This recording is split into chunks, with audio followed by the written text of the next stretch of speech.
Hello, everyone, and welcome to another X's and Dogs podcast. Now, if you guys know about this channel, we normally don't make podcasts on Mondays, but today has turned into a very important day for Browns news as head coach Kevin Stefanski was relieved of his duties this morning. Now, I talked about it briefly on yesterday's podcast, didn't get too in-depth with it, said that I would make an emergency breaking news show today once the news came out about Kevin Stefanski. And if you've been following the show for, some time, you know that I've been expecting this news to come the day after the season ended for a number of weeks now. And I want to give you my shotgun reaction on the firing of Kevin Stefanski and also, what it's going to look like going forward. Also reacting to the decision to keep Andrew Berry along in the Browns organization and very importantly, be the person who will spearhead the decision, the next decision on hiring the future head coach. So, I want to start by talking about Kevin Stefanski, and I want to first say, over Kevin's 6 years here in Cleveland, it's been very apparent to me as someone who follows the team closely and stays up to date with all the Browns news, particularly with the head coaching spot, because it is such importance, in the NFL. I really do believe Kevin Stefanski is a very good person, an honorable guy who definitely had the respect of the locker room. And also, I believe he is capable of being a really good coach in this league. We saw him win Coach of the Year twice, and I'm not someone who puts a lot of value into these awards that don't really mean all that much. When push comes to shove, and we'll talk about this, Kevin Stefanski just didn't perform well enough and have the team winning enough to keep his job here in Cleveland. But Kevin was a good guy and a good coach. And there have been plenty of head coaches for the Browns since they came back in 99 that do not fill either one or both of those requirements, being a good person or, and a good coach. So I think Kevin brought this organization to a standard that they didn't have before he was here. I think he brought them from irrelevancy and incompetency under Hugh Jackson and Freddie Kitchens and 0-16, 1-15 to finding Baker Mayfield, having some potential. And Kevin did fill out that potential, make the team competent for a number of years, bring them to the playoffs twice. And I think we all owe Kevin a little bit of gratitude for being able to do that. But I think things started to turn once that Deshaun Watson trade occurred. It really was at that moment that Kevin Stefanski's career here in Cleveland took a very very negative turn in comparison to where it was with Baker Mayfield. And I think the moment that becomes the icing on the cake for Kevin Stefanski is allowing a offensive coordinator who he really enjoyed having on the staff, who he trusted, who he respected in Alex Van Pelt, allowing the Haslams to force him to fire his offensive coordinator in Alex Van Pelt. And since that moment, the Browns have been one of the worst teams in the league, have had, without a doubt, the worst offense in the league. And all of it was done just to bend over backwards for Deshaun Watson. And, I don't even particularly blame the Haslams and whoever else was making those decisions at the time. for wanting to move on from Alex Van Pelt, because you really had to go all in on Deshaun Watson. You had to do everything you could to at least have a chance of him returning to the Houston form. And if that meant moving on from Alex Van Pelt, it was necessary. But I do think for a guy like Kevin Stefanski and a coach like Kevin Stefanski, who had the power, I believe, to give some pushback on that decision, I think, that was the moment for him where instead of pushing back, he bent the knee to them and allowed them to force him to fire the guy who helped him run a successful offense here in Cleveland. And things went very south from there. Ultimately, here's the deal. Kevin Stefanski, in his 5th and 6th year as the head coach for the Cleveland Browns, won a grand total of 8 games. Now, yes, they won two games at the end of this season. If you would have asked me a few weeks ago, I would have been very confident that Kevin would have led back-to-back 3-14 seasons, but he did win a couple games here to wrap things up for the Browns. And I think more than anything, that will just help him find another job.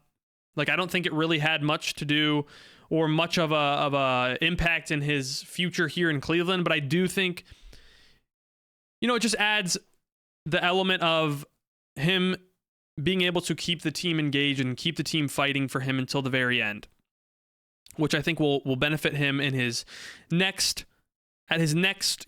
finding his next location, finding and interviewing for the next job. But ultimately, like I said, 8 wins in 2 seasons whenever you're on your 5th and 6th year as the head coach for a team will more than likely get you fired, and in my opinion, should get you fired. This morning, one of the things that's become very apparent to me is that there are a significant portion of Browns fans that think Kevin Stefanski shouldn't have been fired, and that the Browns are making a bad decision in often with that argument, we resort to this kind of cliche idea that the Browns are a terrible organization that makes these bad decisions and fires people all the time. And, I think it's really easy to point to that if you are making the argument that the Browns should have kept Kevin Stefanski. I think that's just, like I said, the cliche idea, kind of the scapegoat to making the argument of keeping Kevin Stefanski. But whenever you look at this situation here in Cleveland over the past couple seasons, and let's say you remove the logo and you remove the location and you remove all the history of bad coaches and firings here in Cleveland, and it's just a neutral team that has no history in front of you. You have this coach who's won only 8 games in 2 years and has been coaching for 6 seasons up to this point. I believe that you would find it very difficult to find an organization that would accept this coach coming back for another season. And that's not even considering the Deshaun Watson trade, the moving on from Baker Mayfield, all the drama that came along with that, and the trading of all the first round picks, and just not even thinking about that, any of those aspects. I believe almost every franchise in the NFL should and probably would have fired Kevin Stefanski in this scenario that the Browns were faced with. So I find it rather lazy, a lazy argument that I have seen many national media members resort to, a lot of Browns fans resort to, that the Browns are just a dysfunctional franchise that fires people left and right. Now, the Browns are a dysfunctional franchise. That is a fair argument that I agree with on most accounts, but this idea that they have fired people left and right, it to me has not been accurate for a decade. You know, they fired Hugh Jackson because he went 0-16 and then even gave him another half of a season after that to you know, potentially turn things around. He wasn't able to do so. Then they gave Kevin Stefanski 6 seasons where he only took the team to the playoffs twice and otherwise had disappointing seasons every season. So, like, whenever you consider the last decade here in Cleveland Browns, like in the Cleveland Browns head coaching world, I actually would argue Jimmy Haslam in the front office and the ownership group have given head coaches more leniency than a lot of places would. I'd actually argue that they've given more leniency than they should have, and maybe that is more representative of dysfunction than firing people too quickly or when they don't deserve it. So I'm just not going to meet you guys on the idea that Kevin Stefanski didn't deserve to be fired at this point. I will not meet you guys there. You know, you can make the argument that Kevin Stefanski can be a good coach in this league, and I would agree with you on that. You know, you can make the argument that he didn't have the resources available to him to be a Super Bowl contender or a real playoff contender, and I will agree with you on that 100%. But, you know, this was a season where the Browns won 5 games and they lost games like against the New York Jets, the Tennessee Titans, who are both 3-win teams and picking in the top 5 this year ahead of the Browns. They also lost to the Vikings, who turned out to be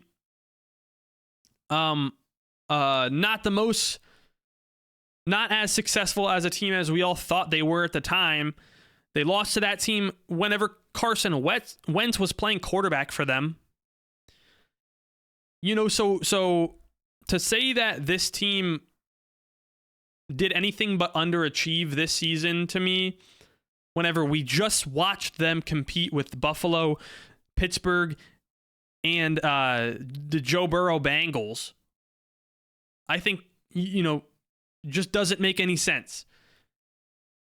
They were underachievers this season, and last year were, you know, you have to say they were underachievers too at winning 3 games. And you can't stack back-to-back seasons like that whenever you're at the point that Kevin Stefanski is in his career. And it led to him getting fired. And I think it was the right decision. Now I want to address the other part of this whole entire equation, which adds some more complexity into the situation, I understand.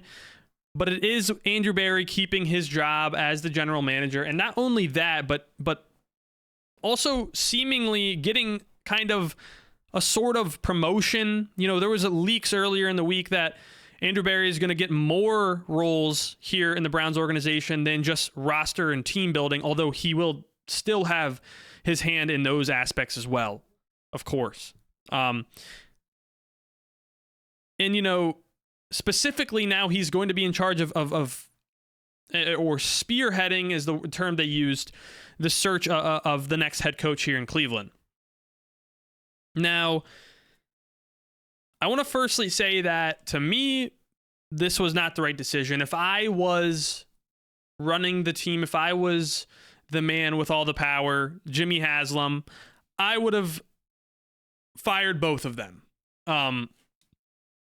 You know, I think it does not make a lot of sense to keep Andrew Berry, who, by my understanding of the situation, doing a lot of research and hearing all and listening and reading all the reports out there about the Deshaun Watson debacle, my understanding is that Andrew Berry was the one who first floated the idea of bringing in Deshaun Watson as the quarterback of the Cleveland Browns.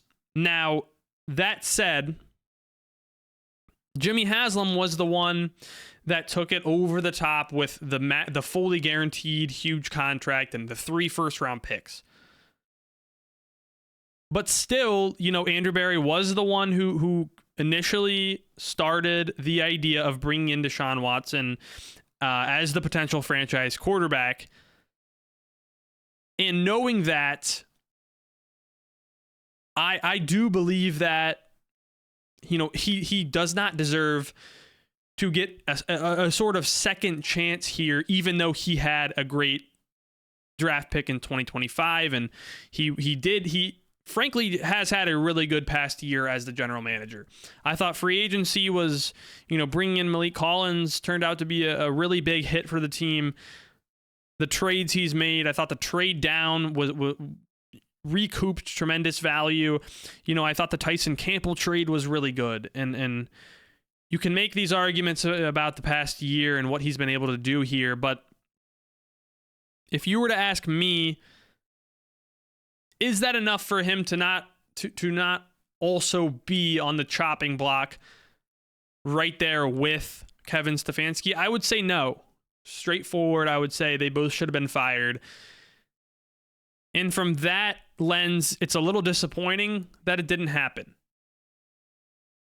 But the other part of me does understand and almost accepts that Andrew Berry will be the general manager again.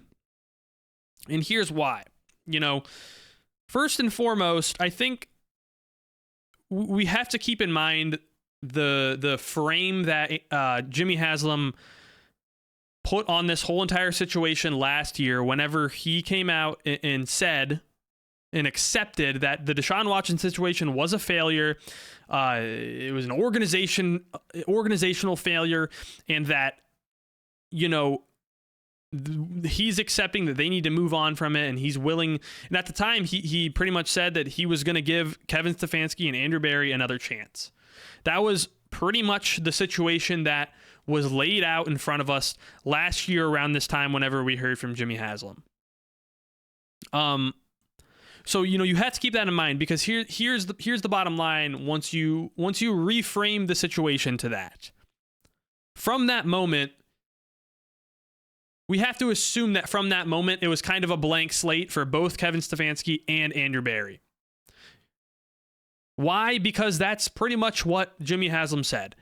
Otherwise, they both should have been fired last year after a 3-14 season. And I think that was probably the best time. If you were going to fire them both, you probably should have just fired them both last year and just let new people take over and go from there. But the thing is, like I said, they had these blank canvases. So since that moment, here's what we've seen. Andrew Berry, a fantastic draft, multiple high-impact players, brought in Malik Collins, was an all-pro level defensive tackle until he got hurt. Moved Greg Newsome, who hasn't even been able to play on the field, for Tyson Campbell, who was fantastic for us on the back half of the season since we got him. Traded down a few spots, 3 spots, to pass up on Travis Hunter, who got hurt early in the season, did not make any impact up to that point anyway. And then recouped that additional first-round pick and a second-round pick, which he turned into Quinshon Judkins, just to trade back a few spots. I thought, and I just talked about it earlier, I believe that all those things were highly successful moves that Andrew Berry made, and Jimmy Haslam even talked about it earlier this morning in his press conference, where he addressed all those things and said basically that Andrew Berry has had a very successful previous year. So that's Andrew Berry's. That's what's on his canvas, because he had this blank canvas after the Deshaun debacle was over, and he's been able to be really successful since then. Then you look at Kevin Stefanski, who, was able to get additional talent from the draft, was able to get Malik Collins, was able to get Tyson Campbell in here, was able to have his guy Joe Flacco back in the building, who I'm sure Kevin Stefanski was the leading thought partner in bringing Joe Flacco back in, just based on all of the high praise that he is given on Flacco. And with all of that, the roster still was not great. It was not a good football team. I get it. But with all of that, there was another season where the team was completely uncompetitive in most games, got blown out a ton until the last few weeks, had 3 wins, was shaping out to be one of the worst teams in the league. You can say what you want about these rookie quarterbacks. None of them looked good, and in particular, the one that Kevin Stefanski was banging his hand on the table for, and Dylan Gabriel, was particularly bad. And they used the top 100 draft pick on him, I'm sure, because Kevin Stefanski loved him. So you had this really bad team. His quarterback didn't pan out, and also, let me add that this was the worst offense in the league for the second straight season.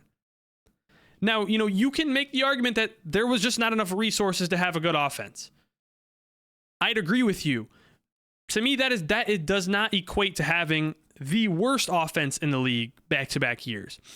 There are plenty of offensive coaches in the NFL that would be able to have this exact Browns offense higher than 32 out of 32. You guys can disagree with me on that point all you want, but I'm telling you that is how Jimmy Haslam looked at it, and I'm sure that's how Andrew Berry looked at it. And I do not blame them for viewing it that way. So it's hard to really give Kevin Stefanski much higher than an F if you're grading his previous year here as the Cleveland Browns head coach. And whenever you kind of frame the decision in that manner, where they have these new blank sheets, blank canvases, whether or not you believe that was the right decision is kind of meaningless at this point, because that happened a year ago. It already occurred. Once you understand that and you see what these two guys have shown since that moment, it really makes sense as to why Jimmy Haslam went the route he did in firing Kevin Stefanski and keeping Andrew Berry. And I think also there's one more piece of the kind of puzzle in the decision that Jimmy Haslam made, and it's the fact that I truly do not believe he trusts himself to go out there and hire what would be a new general manager and a new head coach if he moved on from Andrew Berry. In this situation that we currently live in now, Jimmy Haslam doesn't have to hire anybody.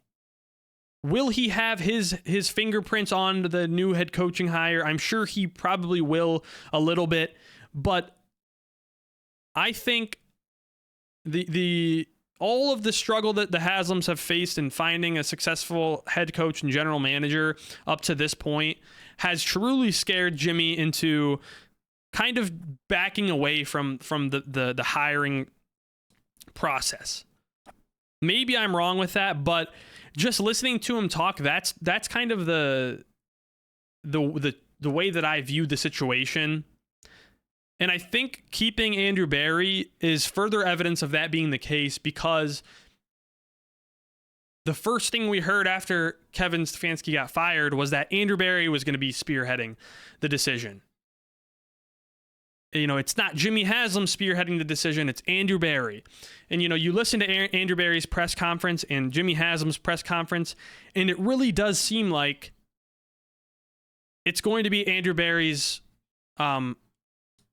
process in finding a new head coach. And I think that gave the ability to do that gave Jimmy Haslam some comfort that otherwise he wouldn't have had if he did move off of both of these guys. So, you know, whenever you take both of those aspects into consideration, you know, the blank canvas and also the fact that Jimmy probably doesn't trust himself to hire two new people to run this organization. I think it really makes sense as to why he did keep Andrew Berry. I'm not saying, again, I will reiterate that this is probably not the decision that I would have went with. But I can, once I take a step back and look at it, I can understand why Jimmy came to the conclusion that he did. Let me know what you guys think about that. Let me know if you think that, you know, I'm inaccurate with those beliefs, but I'm very confident with that's kind of the reality of the situation and the reality of the thought process that Jimmy Haslam went through over, you know, the past few weeks in deciding the fate of these guys. Anyway, I want to talk briefly about like the head coach search in general. I'm not going to get too in depth with this because, you know, I want to make a dedicated podcast talking about all of the candidates, where I would rank them, where the Browns would rank them, who I think the Browns will consider, and who I would consider or who I would prefer. So that'll be probably coming out to you guys in the next couple weeks. I'm going to do a similar thing with the quarterbacks available too. But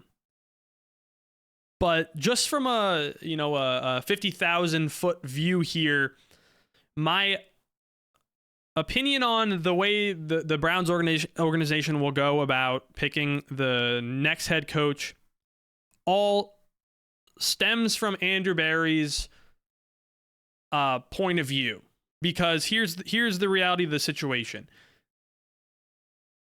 Andrew Berry has been very clear throughout his whole entire time here with the Browns that he likes a certain type of player. He likes a certain type of football mindset. He views the game in a very specific manner. And a lot of times, and almost all the time, that is very heavily impacted by analytics and, you know, being the most innovative organization, working ahead of the cap, this, that, and the other. Like that's kind of the idea in the framework that Andrew has worked to build here in Cleveland. And, you know, it's very heavily built around a similar foundation that the Eagles have established in Philadelphia, without the success here, of course.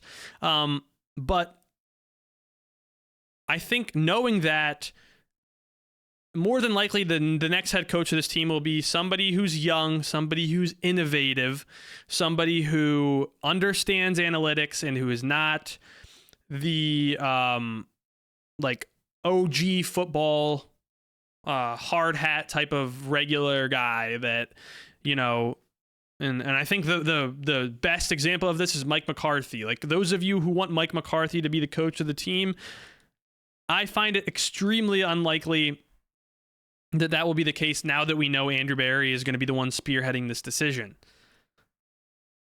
You know, like, I think, for example, like a Clint Kubiak could be a legitimate option, but I don't see the purpose of moving to a guy like Clint Kubiak, just because he's pretty much Kevin Stefanski Jr. Like, he runs the same offense. He comes from the same background.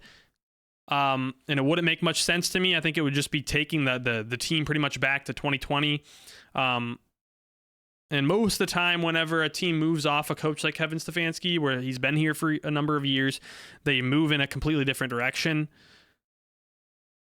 But I think like that type of person, where they're young, offensive-minded, and innovative and analytic, I think that's probably the pool that they're going to be choosing from most realistically. Now, I could be dead wrong in that they could just completely pivot things. and go for a more experienced, older guy who, even like someone like Jim Schwartz, who's been coaching for a number of years and not the most analytic person in the world. But if I had to put my money on one or the other there, I would definitely lean toward the young analytic personnel. Again, I think they'll probably lean offensive. I thought in Jimmy Haslam's press conference, as well as Andrew Berry's, there was a very common idea that this team needs to focus on becoming better offensively. So, that's not only players. I think that's also the coaching. And knowing that, I think they're going to have they're probably going to first prioritize the offensive minds who are in the head coach pool. That's all I really have to say about the head coaching pool and the way they might go about finding their next head coach. Like I said, I'll get way more in depth as we get further and further and closer to the actual decision being made, and we have more leaks of guys they're interested in, guys they've interviewed, etc. I also give you guys a more extensive list into the coaches that I think would fit the best here in Cleveland and provide Cleveland with the best opportunity to win games. But for now, that's all I have. Again, a very, very important day for the Cleveland Browns. I'm not going to say it's shocking news or it's a surprising turn of events, because I think this, to me, was the most likely outcome, in that Kevin Stefanski being fired and Andrew Berry still being here, just with where all the tea leaves were pointing. But nonetheless, it is a very crucial day, and it's going to be a crucial decision and process finding the next head coach of this football team. And we'll cover it all for you guys here on the X's and Dogs. Anyway, thank you guys for tuning into this breaking news special edition of the show. I will talk to you all very soon later on this week. Until then, take care. Bye-bye.